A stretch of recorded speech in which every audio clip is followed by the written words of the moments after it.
A Swiss roll can be filled with an endless amount of fillings depending on your preference and the time of the year. But in this video, I'm going to show you the technique you need to turn that Swiss roll into a beautiful holiday Yule log. Hello everyone, I'm Chef Sabrina. I teach you cooking and baking techniques to eat delicious and beautiful desserts like the ones we're gonna be making today. So if you're into that, please consider subscribing and ring the bell. And let's get started. So a Swiss roll is basically a sponge cake that you bake on a sheet tray and then you roll. And after it's rolled and takes its shape, you can fill it with whatever you'd like. And I'm gonna be telling you a few of my favorite fillings. And it's really, really simple, really quick. It just has a few tricks that will make that technique a breeze for you. So the ingredients are flour, eggs, sugar, salt, and baking powder. And I'm gonna show you how to combine them, how to bake it, and then how to fill it. And really the key is how to roll it. What to do after it comes out of the oven, that's gonna be the key for a successful and beautiful Yule log or a Swiss roll.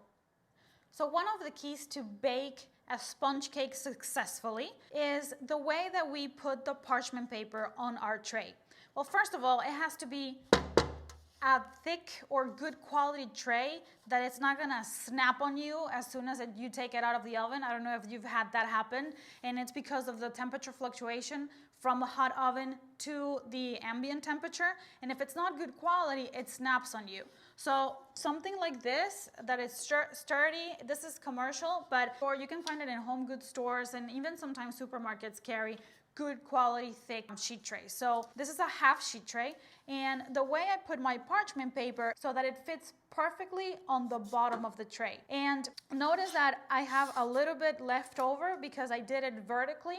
I didn't want to, you could cut it into two pieces and patch it, but it's better if you just have one clean piece. And if you have a little bit of a lip like this, it's okay because the Swiss roll, it's going to rise a little bit in any case. However, we want it to be flush and really, really, really tight on the bottom of our sheet tray, okay? That's key. And so what I did was that I sprayed it with vegetable spray, and that way the parchment attaches really well to the bottom and it's not, moving around. All right, so the next step is the dry ingredients. I just basically want to combine the baking powder with my all-purpose flour, and I use unbleached all-purpose flour. I'm going to give it a little whisk, even though I will sift the dry ingredients over the eggs when they're ready, but I just want to give them some really nice mix.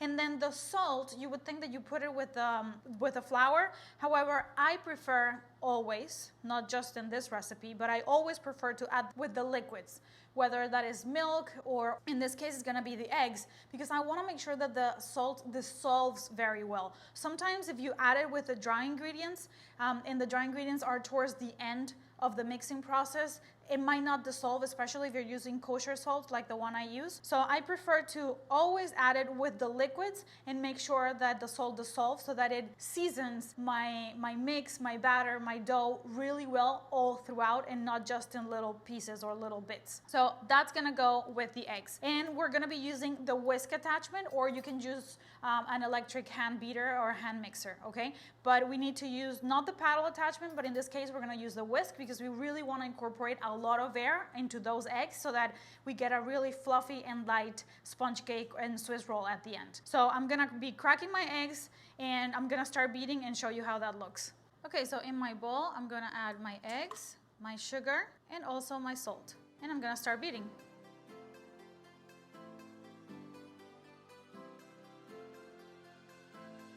Make sure you scrape down the sides, but look at how fluffy it's getting, huh? It's getting super light in color and you can see all the bubbles as well. But just make sure that you don't beat at a very, very fast speed. You want to take your time so that the bubbles are little and we get a better and softer sponge cake.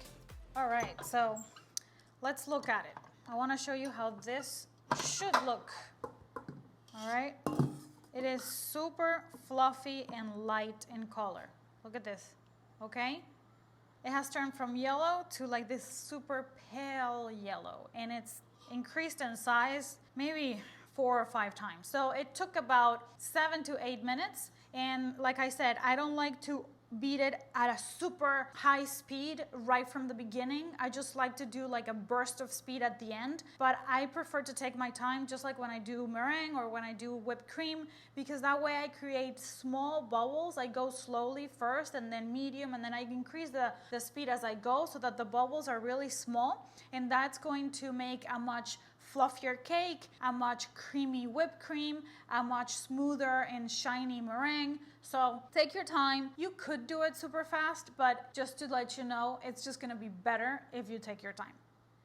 Okay, so now that we have our mix super light and fluffy and gorgeous, all we need to do is sift the flour inside and the baking powder, sift it inside in 2 additions. And the way we're gonna do that is using a colander, and then I'm going to incorporate it with the folding technique so that I create even more air and I don't actually deflate what I already did create with the eggs and the sugar. Okay, so here we go. First half, okay, so it's gonna be 2 additions. Simply, I put it here and I sprinkle it, and this will make sure that any lumps don't go inside and everything is super fluffy and beautiful. And now what I'm gonna do is that I'm going to start turning my bowl counterclockwise, okay, while I fold with my spatula gently from the sides all the way to the center. And just know that with the dry ingredients, you could add spices, for example, okay? I could also give you a recipe to turn this into a chocolate sponge cake, which is also delicious. And you would do that mainly by adding cocoa powder to your flour. Just let me know in the comments below. Once everything is incorporated and I see that there is no more flour floating around, then I can add the second and last half. So again, we go with our flour, we sift it in, we make sure that we get rid of all these lumps, and then we start incorporating. I turn my bowl counterclockwise and I go around and around, and then once in a while in the center, and then around and back in the center. And I repeat this until I see that there is no more flour peeking around every time I go through the center, because that's the important part. So I slowly, gently, so I don't deflate my batter until it all disappears. Okay, so our batter is ready, and let me just show you how to place it really on your prepared sheet tray. And my oven is already preheated at 350. And just like as always, the recipe and all the instructions are gonna be on my website that you can access through my Instagram. So, batter. And I like to make my life a little easier and already add my batter, you know, spreading it around the sheet tray so that I don't have to do that from the center, for example, which will then make me work a little bit longer. And the whole point here is to not deflate our mix. I mean, we've been working so hard at incorporating air into the eggs and then folding our flour. And so we really don't want to work too much this batter so that the air is always there and we get a super light and fluffy sponge cake, so that we can also have a very flexible Swiss roll, which is very important because we want to roll it. Okay. Now just spread. You can use an offset spatula, which is my preferred choice. You can use something like this, a bench scraper, something that allows you to get into the corner. So I go from one side, and notice that I go like tap, instead of like one slide, because this motion will allow me to really get into all the corners without really exploding so many of the air bubbles. So it's a gentle movement, and I'm gonna be turning my sheet tray around to help me get all the way to the edges. And I wanna make sure that everything is really well spread out, okay? And it won't be too thick, but it will be just thick enough to cover a half sheet tray. So keep going until you reach all of the sides. Okay, so it's beautifully spread out. Please do not tap the sheet tray, because any tapping that you do, you will be exploding some bubbles, and we said that we don't want to do that. So if anything, you kind of like move it around, but the batter is thick. It's really not going to go anywhere, but please don't tap it. All right, so I'm gonna put this in my oven, 350 for about 8 to 10 minutes. It will always depend on your oven, so be checking it at 8. And don't open the oven, don't do anything, just let it rise and be beautiful. Here we go. See, if I go like that, it separates from the edges really, really easily. And it's slightly golden brown, and when I touch it, it bounces right back. Okay, so this tells me that it is done. Let me show you how to roll it now. Okay, so we have to roll this to shape it before we fill it. So we want to make sure that, like I show you, everything is well separated from the sides. It comes right out. Okay, if I need to help it with my hands, I do. And so see, it comes right out of the sheet tray as a sheet, actually. And I need to roll it while it's still warm so that it takes the shape that I want. Otherwise, it's gonna get hard, and then when I try to roll it, it's gonna break. So what I do is that you can use a kitchen towel, you can use even like a pillowcase, a tablecloth, parchment paper. I have a big sill pad and some parchment paper. I grab my sheet tray and I basically just let it fall. Since it's already out and it's not attached, it will fall right onto it. Ta-da! So I take off the parchment paper off the bottom, and the actual sheet tray has a shape, right? As you can see, it has like some edges that go upwards, but then a little bit outwards as well. So I want to respect that shape when I roll it, so that the edges are cleaner. And so what I do is that now that it's still warm, not hot, it's just warm, I flip it up again.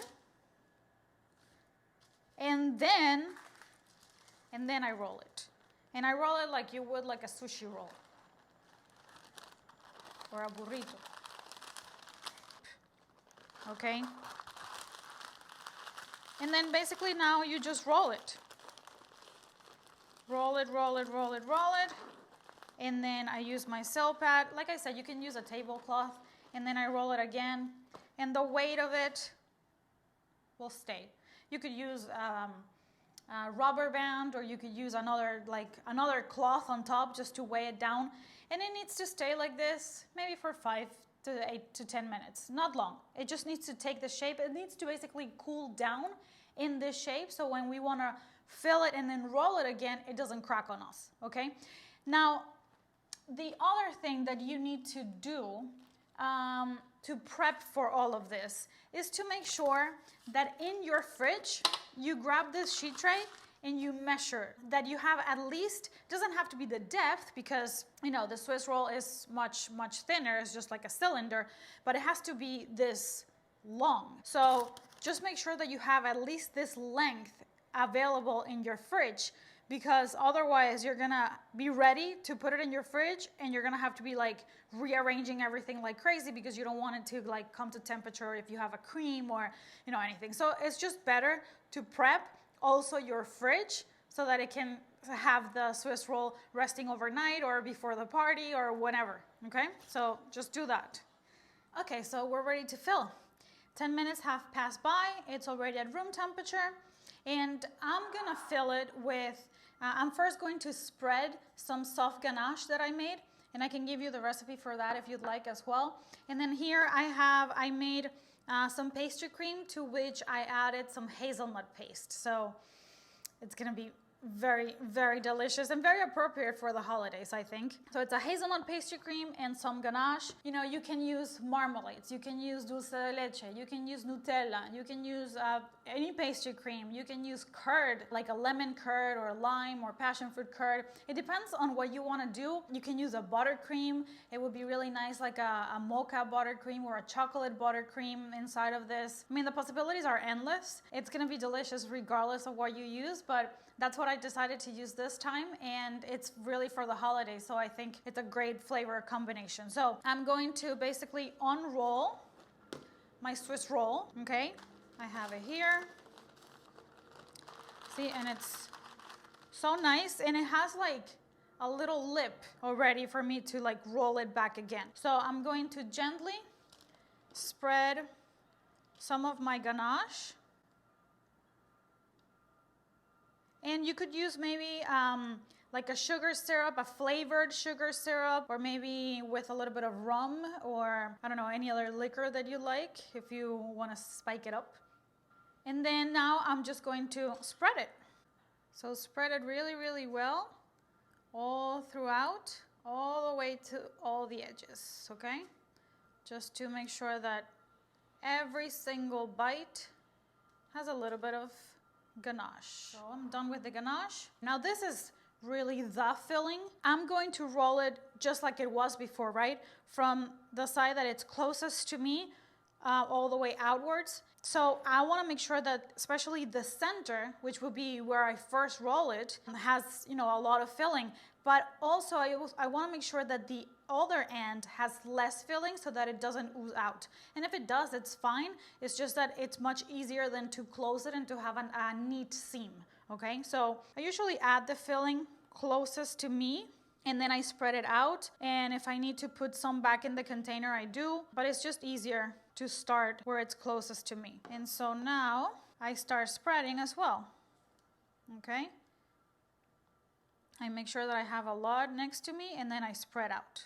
Also know that once we start rolling, the filling is going to push through the sides. So don't think that you need extra or that you need too much, because the actual motion of rolling it will spread it out even a little more. Okay, so here we go again. I'm gonna help myself with the parchment paper or with the silk pad or your cloth, whatever you're using. This pastry cream is so good, by the way. And if you'd like me to teach you how to make pastry cream, just let me know in the comments below, or any techniques or any recipe that you like. Just let me know. Give me ideas. So I'm gonna help myself and close it. And then I do like to grab it with my hands just to make sure that it's well filled in the center. You wanna feel it out. And then I fold it. And as you see, what I was telling you before, the filling will get pushed. So don't be afraid that you're using too little, because it's probably too much and it will ooze out at the end. So here we go. Roll, roll, roll, roll. And now this is the seam, the bottom. So now I'm just gonna leave it again for a little bit, just like this, so that I can put it in my fridge to rest, so that the pastry cream sets again, or whatever filling you are using. All right, so and this is why you have to make sure that you have the right space in your fridge so that you can put it right in. Okay, so we're almost done. I I took it out of the fridge and I trimmed the edge, which is my reward for making it. The sponge cake is really airy and very flexible too. And so I'm going to finish it off with some Swiss meringue that I made. If you want to learn how to make Swiss meringue, I'm going to link the Swiss meringue video that I made teaching you everything that you need to know about it above somewhere. Just check that out, and it's the same recipe that I used in my video. That's what I'm gonna use to decorate it. Let me put this aside, and I'm gonna show you how I like to serve it. I like putting it in a big cutting board that it's all wood. I think it looks very pretty. And since I'm going to decorate it with Swiss meringue, I'm actually going to torch the Swiss meringue. And you can do that in the oven for a little bit in your broiler, or a torch actually would be ideal. But if you don't want to do Swiss meringue, you could also do buttercream, you could do chocolate, you could do ganache, you could do just whipped cream, you could do nothing, you could do just powdered sugar, or a powdered sugar with some spices added into. I mean, it's whatever you want. And so I'm going to transfer it to this piece of parchment paper, because since I'm gonna torch it, I don't want the wood to get burned. And then this, I'm just gonna trim the edges around. I'll show you how that's done. Let me come here. And it's actually very easy to lift up. You just lift it from both sides. And I like to put it in a diagonal. I think it looks pretty. And that's it. It's very, very simple. Let me get this out of the way without making a mess. And so now here I have my little roll that's gonna become a Yule log. And I have my piping bag with some of the Swiss meringue. And I just use a piping bag because it's easier, but you don't have to. You can just do it with a spatula or a spoon. But I just do it because I want to help. I want to just do it a little faster. And that way it will help me get some nice lines around it that are going to look like a log. I'll show you how to do that with an offset spatula. So I'm going to cover it completely and I'll show you how I do the lines and make it look like an actual piece of wood. Okay, so now that it's all covered with my Swiss meringue, I'm going to basically, even though it looks kind of cool like that, just with the lines from the piping bag, I'm just gonna go with my offset spatula and make lines. And when it burns, it's actually gonna look really, really cool. And then maybe here in the middle, I like to do maybe some different waves so that it has more texture. And then here, I really like to do sort of like the circle, okay, so that when I burn it, it shows like in a spiral. I think it looks really nice. So here's my favorite part, or anybody that likes fire. I'm going to start burning it or torching it or browning it so that it gets all these little beautiful textures, just so that it looks more like a log and not like a log that has been absolutely covered completely in snow. So let's just give it some texture.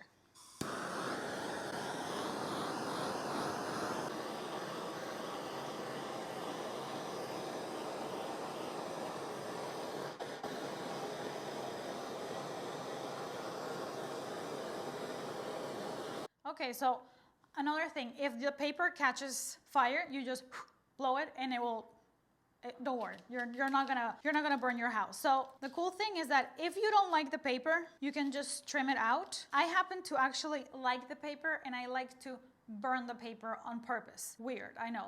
It just looks really like nature and I like to then decorate the whole thing. Since I made already Swiss meringue, then I can make little mushrooms out of Swiss meringue or just put chocolates or maybe some berries or cranberries, a little sprig of rosemary dipped in a sugar syrup so that it crystallizes. And then I'm just gonna like put a little bit of powdered sugar, like it snowed all over the place. And that's pretty much it. So I really hope you make it at home, that you do it with your kids or your loved ones, even if it's a small gathering, or just use this technique and this recipe for any time of the year and fill it with all sorts of yummy and delicious things. And now I'm obviously going to taste, right? Because what else is there to do? Moment of truth. So I'm gonna wipe my knife after each cut, just so that I get a clean cut every time. Okay, and it's still a little soft. The pastry cream hasn't set yet. It's just that I am not patient and I want to taste it right now. But it should set a little bit in the fridge, okay? Let's see. Woohoo! All right. Oh, this is pretty. And you can add now maybe some sprinkles to each plate or maybe just like all around it. Let me see. That sponge cake, it's amazing. It really, really is good. I hope you liked it and let me know in the comments below if there's anything else you'd like to learn. And happy holidays, my friends.